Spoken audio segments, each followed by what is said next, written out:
రామనాథ్ గారు, ఎందరు ప్రశ్నించినా, ఎవరు విమర్శించినా, ఎంతమంది ఆందోళన చేసినా ఇప్పటి వరకైతే ప్రభుత్వంలో ఏం కదలికైతే లేదు. బిడ్లకు నోటిఫికేషన్ కూడా ఇచ్చేశారు.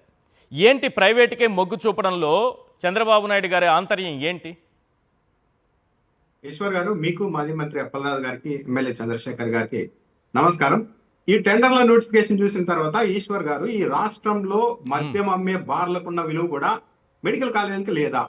ఎందుకంటే ఈ మధ్య బార్లకు సంబంధించి టెండర్లు ఆహ్వానిస్తే నోటిఫికేషన్ కనీసం 4 పడాలి అని చెప్పారు. అవును, 4 దరఖాస్తులు రాకపోతే క్యాన్సిల్ చేసి మళ్ళీ పిలుస్తూ ఉన్నారు.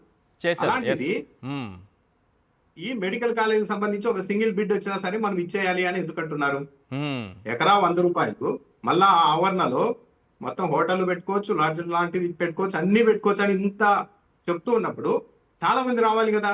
కానీ సింగిల్ బిడ్ వచ్చినా సరే మనం ఎందుకు ఇవ్వాలి అని అంటున్నారు? అంటే ఎవరిని రాకుండా ఏమన్నా చేస్తున్నారా? కావాల్సిన వాళ్ళకి ఇవ్వడానికి మొత్తం అంతా బ్యాక్గ్రౌండ్ రెడీ చేసుకున్నారా? ఇదంతా చేసి ఏంటంటే ఇంత లబ్ధిగా చేకూర్చేలాగా ఆహ్వానిస్తే ఒక్కరు కూడా రాలేదు, ఒకే బిడ్ వచ్చింది అంటే జగన్మోహన్ రెడ్డి బెదిరించారు కాబట్టి ఎవరు రాలేదు. ఒక ధైర్యవంతులు మాత్రమే వచ్చారు. చూడండి, ఒక్కొక్కరని చెప్తారా ఏమన్నా, అది కూడా చూడాలి. దాంతో పాటు వాళ్ళ నోటిఫికేషన్ లో ఇచ్చిన కండిషన్స్ అన్ని చూస్తే 30% ప్రైవేట్ వాళ్ళు ఎవరికైనా చేసుకోవచ్చు వైద్యం, ఆ పడకలన్నీ ఓకే. ఎందుకంటే వాళ్ళు నడవాలి కదండి, వాళ్ళకు ఆదాయం ఉండాలి కదండి అని చెప్పొచ్చు. ఆ 70% కూడా మళ్ళీ ఆరోగ్యశ్రీ అంటున్నారు. ఆరోగ్యశ్రీ అంటే ప్రభుత్వం నుంచి డబ్బులు వెళ్తాయి దానికి. ఇప్పుడు ప్రైవేట్ కార్పొరేట్ హాస్పిటల్ కి ఈ పీపీపీ మోడల్లో వస్తున్న ఈ వ్యవహారానికి తేడా ఏంటి? ప్రైవేట్ కాలేజ్ ఎలా, ప్రైవేట్ మెడికల్ కాలేజ్ ఎలా నడుస్తుందో, ప్రైవేట్ కార్పొరేట్ హాస్పిటల్స్ ఎలా నడుస్తాయో సేమ్ అదే కనిపిస్తోంది ఇందులో కూడా. అంతే, 30% డైరెక్ట్ వసూలు చేసుకుంటారు, ఇంకో 70% ప్రభుత్వం నుండి తీసుకుంటున్నారు. మొత్తం 100కు 100% అయితే ప్రైవేట్ హాస్పిటల్ నడిపే వ్యక్తికి అయితే ఆదాయం వెళ్ళిపోతుంది కదా. అవును, ఇక ఆయనకు వచ్చే నష్టం ఏంటి, ప్రభుత్వానికి వచ్చే ప్రత్యేకంగా లాభం ఏంటి అన్నది కూడా ఒక పెద్ద ఇబ్బంది. అసలు ఈ రోజు తెలుగుదేశం పార్టీ ఎందుకు ఆగడం లేదు అంటే ఈ వ్యవహారంలో చాలా డ్యామేజ్ జరుగుతుంది పొలిటికల్ గా. కానీ వాళ్ళు ఎదురుదాడి చేస్తున్న ఆ ఎదురుదాడి కూడా ఏంటి, ప్రజలు ఏమన్నా అనుకొని వాళ్ళు ఎలా అన్నా అనుకొని మనం మాత్రం ఎదురుదాడి చేయాలి, ఈ కాలేజీలన్నీ ప్రైవేట్ పరం చేసే వరకు ఏమాత్రం తగ్గకూడదు అన్నట్టుగానే ముందుకెళ్తున్నారు. రకరకాలుగా వాళ్ళు విన్యాసాలు చేస్తున్నారు. కానీ వైఎస్ఆర్ కాంగ్రెస్ పార్టీ జగన్మోహన్ రెడ్డి వైపు ఒక నిందన కూడా అయిపోయారు. జగన్మోహన్ రెడ్డి చూసారా, కాలేజీలు ఎవరన్నా కొట్టి మేము వచ్చిన తర్వాత లాగేసుకుంటామని బెదిరిస్తున్నారంటూ కూడా అటాక్ చేశారు కొద్ది రోజులు ఫస్ట్ లో. కానీ అది నిలబడలేదు. ఎందుకు నిలబడలేదంటే పబ్లిక్ నుండి కావచ్చు, నెటిజన్ల నుండి కావచ్చు, విపరీతమైన సపోర్ట్ జగన్మోహన్ రెడ్డి వైపు వచ్చింది. జగన్మోహన్ రెడ్డి వెనక్కి తీసుకుంటామంటున్నది ఇక్కడ బెదిరించడం కాదు కదా. ప్రభుత్వానికి సంబంధించిన ఆస్తులు మీరు ఇప్పుడు ప్రైవేట్ వ్యక్తులకు అప్పగిస్తే మేము అధికారంలోకి వచ్చిన తర్వాత మళ్ళీ తీసుకుంటామంటున్నారు. తప్పేంటి, జగన్మోహన్ రెడ్డి మా పక్షానే కదా చేస్తున్నది అనే ఇది వచ్చేసరికి అందరూ సైలెంట్ అయిపోయారు. ఈ రోజు కూడా తెలుగుదేశం పార్టీ అధికారిక సోషల్ మీడియా ఖాతాలో ఈ రోజు శాసన మండలిలో ప్లకార్డులు ప్రదర్శించారు. మరి విచిత్రంగా తెలుగుదేశం పార్టీ ఎమ్మెల్సీలు ఏమని ప్రదర్శిస్తున్నారు, జగన్మోహన్ రెడ్డి తొలిసారిగా ప్రభుత్వ మెడికల్ కాలేజీలో మేనేజ్మెంట్ కోటా తెచ్చారు అని ప్లకార్డులు ప్రదర్శిస్తున్నారు. ఎంత విచిత్రం అంటే, సరే వీళ్ళు ఎన్నికలకు ముందు ఏం చెప్పారు, సెల్ఫ్ ఫైనాన్స్ అంతా రద్దు చేసి మొత్తం కోటాను కన్వీనర్ కోటా కిందకి తెస్తామన్నారు.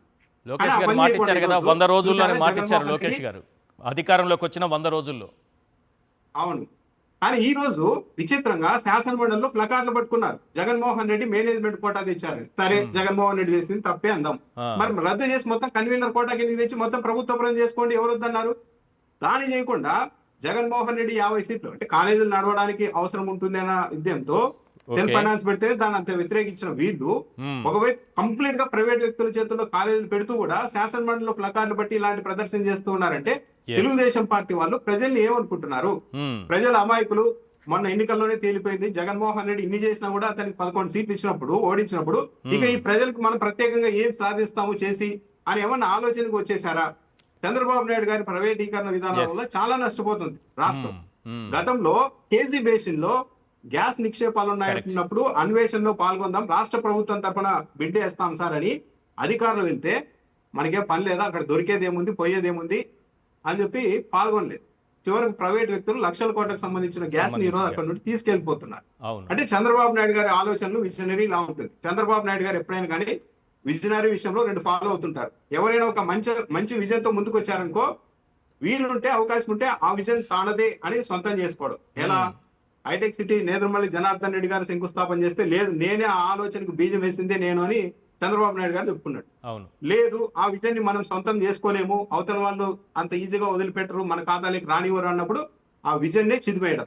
అంటే ఇప్పుడు మెడికల్ కాలేజ్ లాగా మొత్తం ప్రైవేట్ పరం చేసేసి దాని నామరూపాలు లేకుండా చేయడం అన్నది చంద్రబాబు నాయుడు గారి కాన్సెప్ట్. ఈ రోజు కూడా తెలుగుదేశం పార్టీ వాళ్ళు మొత్తం ఉచితం అని వాదిస్తూ ఉన్నారు. మొత్తం ఉచితం అంటారు, మళ్ళీ అదేంటి లాభాపేక్ష లేకుండా కాలేజీలు నిర్వహిస్తారు ఈ ప్రైవేట్ వ్యక్తులు అని చెప్తారు. లాభాపేక్ష లేకుండా నిర్వహించడము అని అంటే డబ్బులు అయితే వసూలు చేసుకుంటారని అంగీకరిస్తున్నారు కదా. లాభాపేక్ష లేకుండా చేస్తారు, వాళ్ళకి ఎంత లాభం ఇస్తాం అనేది కూడా వాళ్ళే చెప్పేస్తున్నారు కదా, టెండర్ నిబంధనలోనే ఉంది కదా, నోటిఫికేషన్ లోనే. ఇప్పుడు ఈశ్వర్ గారు వీళ్ళు ఇవన్నీ చెప్తారు, ఏది లాభాపేక్ష లేకుండా నడుస్తుంది, ట్రస్ట్ కింద నడుస్తుంది అని. ఇదే రాష్ట్రంలో పెద్ద పెద్ద కార్పొరేట్ స్కూళ్ళన్నీ ట్రస్ట్ కిందే నడుస్తున్నాయి. అవును, వేల కోట్లు సంపాదించి రాజకీయాలే శాసిస్తున్నారు ఈ రోజు.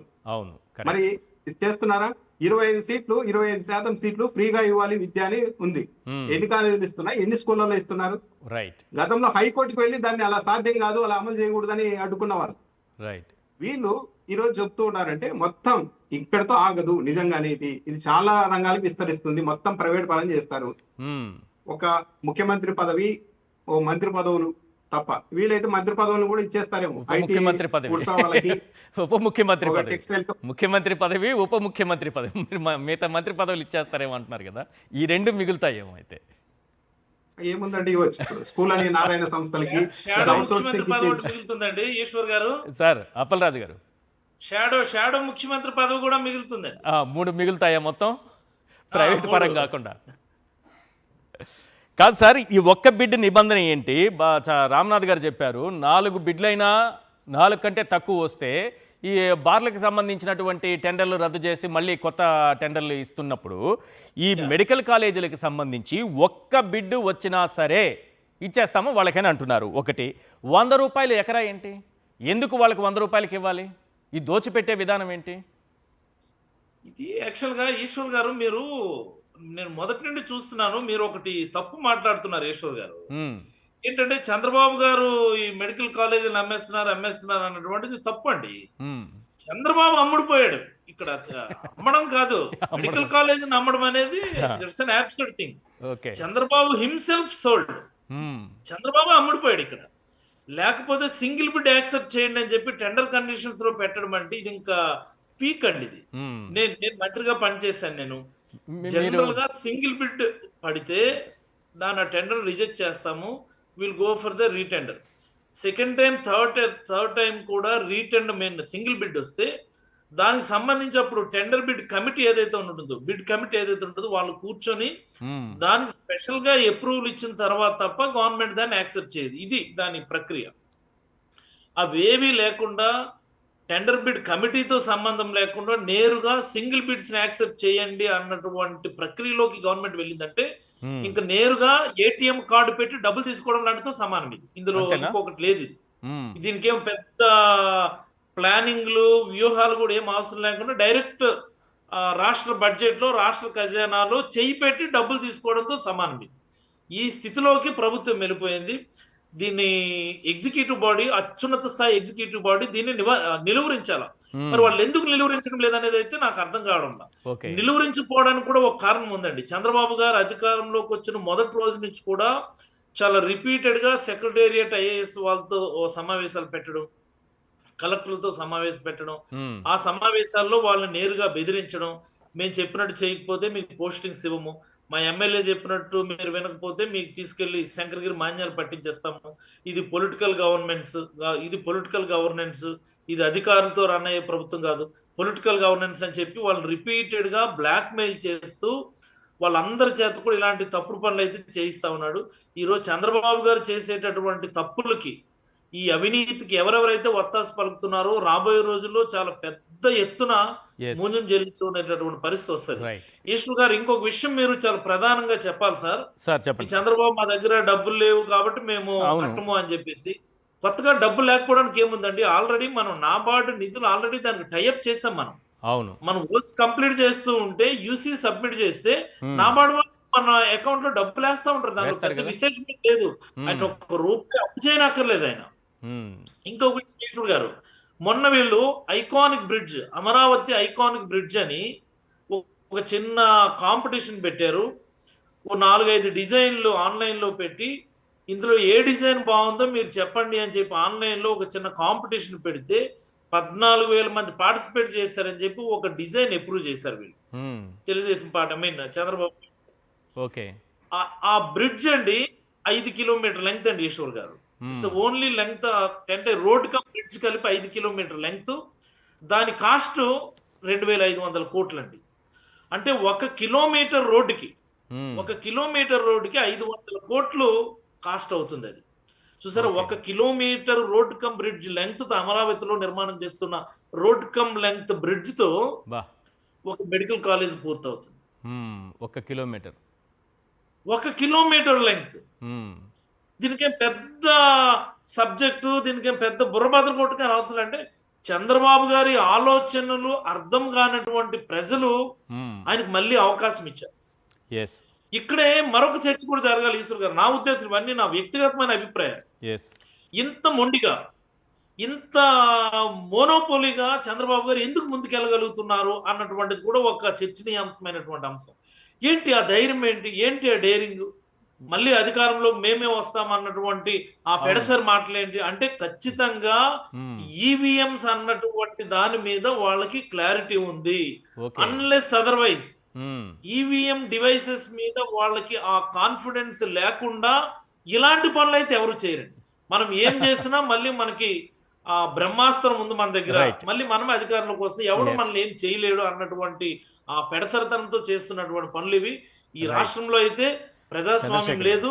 ఇంతవరకు రెడ్ బుక్ రాజ్యాంగం, రెడ్ బుక్ అని వ్యక్తుల మీద ప్రయోగించారు. ఈ రోజు ఈ రెడ్ బుక్ అనేది గవర్నమెంట్ ఇన్స్టిట్యూషన్స్ మీద, గవర్నమెంట్ ఆర్గనైజేషన్స్ మీద కూడా వాళ్ళు ఈ రెడ్ బుక్ తో దాడులు చేస్తా ఉన్నారు. దానిలో భాగంగానే రెడ్ బుక్ కార్యక్రమంలో భాగంగానే ఈ రోజు మెడికల్ కాలేజీలు ప్రైవేటైజ్ అవుతున్నాయి, రేపు పొద్దున స్కూల్స్ ప్రైవేటైజ్ అవుతాయి, ఆ ఎల్లున్న హాస్టల్స్ ప్రైవేట్ అవుతాయి, ఆ తర్వాత ఆర్టీసీ ప్రైవేటైజ్ అవుతుంది.